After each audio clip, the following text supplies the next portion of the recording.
Hieronymus and I had entered a strange routine of cohabitation, where neither of us was really speaking to one another.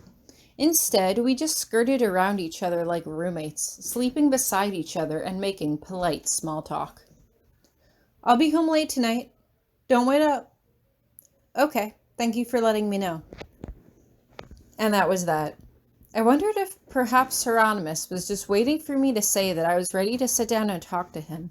But if that was the case, he would be waiting a while. I wanted him to be the one to apologize first, and although it seemed childish and immature, I wasn't going to be the one to fix this.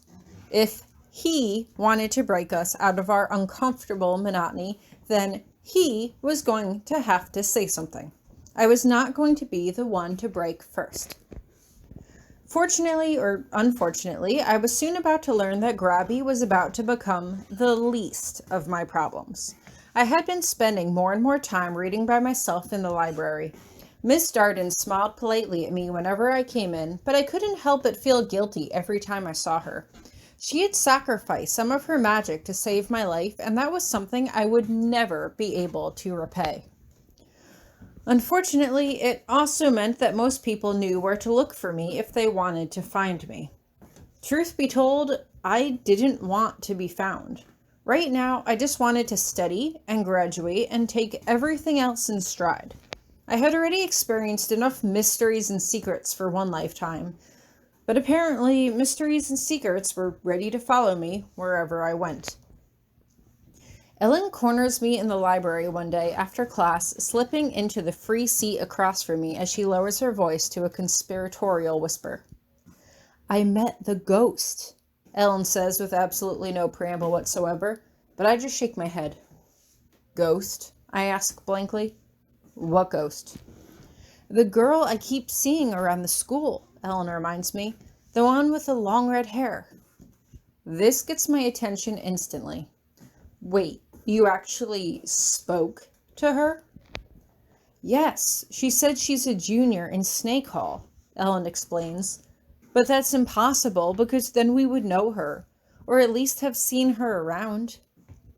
I hesitate. The odds of a ghost appearing on campus seemed highly unlikely. What if someone else with memory loss was running around the school? Was that even possible? "What else did she tell you?" "Her name's Musette," Ellen explains, although she doesn't like that name very much. She says it's too old-fashioned. She wishes her parents had named her something cooler, like something more short and snappy. I blink at her. That seemed like a strange tidbit of information for a ghost to share with a person. "How long of a conversation did you have?" "It went on for a while." Ellen shrugs. Although I wasn't quite sure what was safe to say, I didn't want to ask her if she was dead and risk watching her disappear. I bite my lip as I stare her down. I didn't want to call Ellen a liar, but at the same time, I almost couldn't believe what she was telling me. "Is it possible for me to meet Musette?" "Sure." Ellen seems surprised, but nods her head forward a few times. "Do you think you can sneak out tonight without waking Hieronymus?" I was going to have to brush up on some of my spells to not only sneak out, but to make sure he couldn't scry on what I was doing, but I was almost certain it could be done. "Yeah, let's do it." I hesitate a moment. Although, now that I come to think of it, why did you come to me with this? Why not Virginia? Or Donald? Or even Daniel? "They're not wild seeds," Ellen reminds me.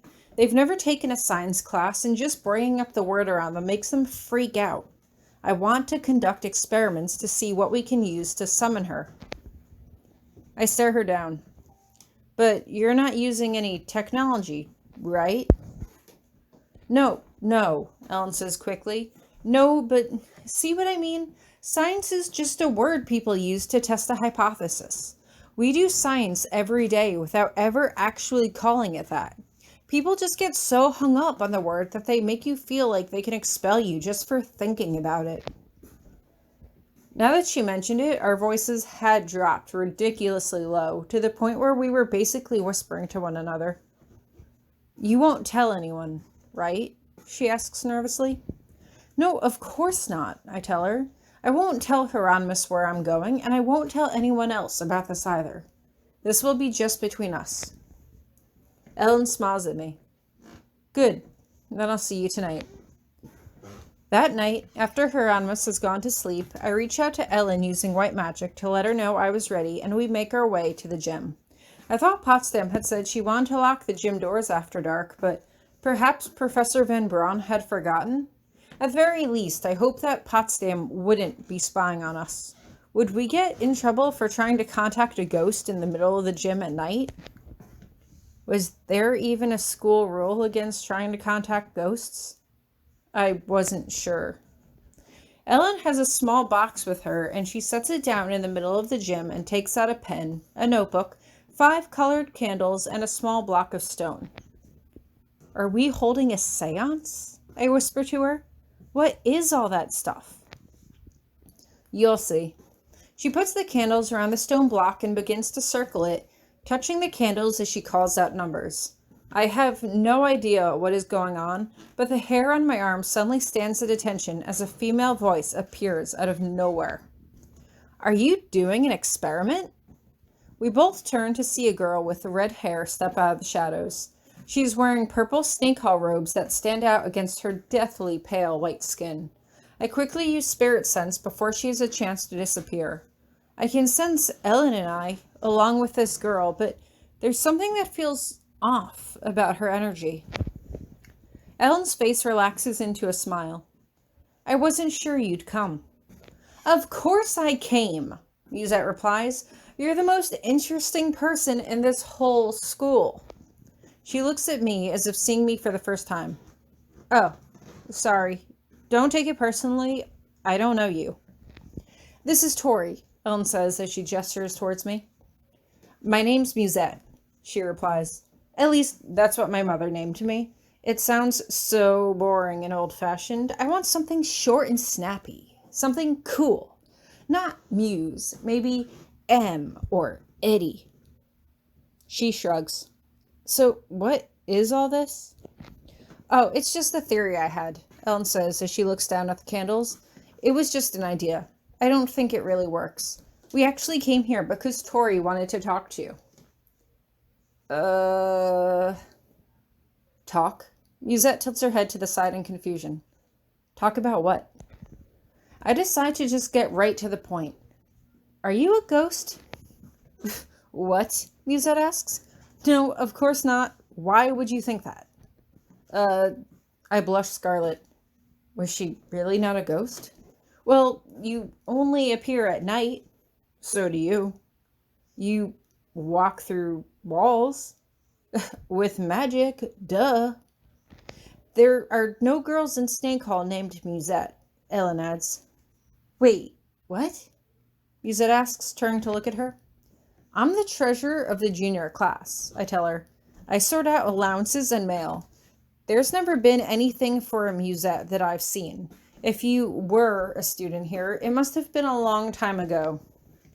That is ridiculous, Musette says as she shakes her head. Can you tell us who your teachers are? Ellen asks, but Musette just sighs. Hang on a minute, she says. She turns and walks towards the stage, disappearing behind the curtains. Ellen and I shuffle around awkwardly, but the silence surrounding us suddenly feels pervasive. Musette? Ellen asks. There's no answer. We go to the stage and check behind the curtains, but there's no one there. So, does this happen often? I ask. Is she coming back? Probably not tonight, Ellen says with a sigh. This does happen sometimes. We'll have to come back another night. I just nod my head. I wasn't entirely convinced that Musette was a ghost, but her mysterious appearance at least meant that there was some mystery at Iris Academy that was worth exploring. At least it didn't seem that this one put me in any physical danger. At least, not yet.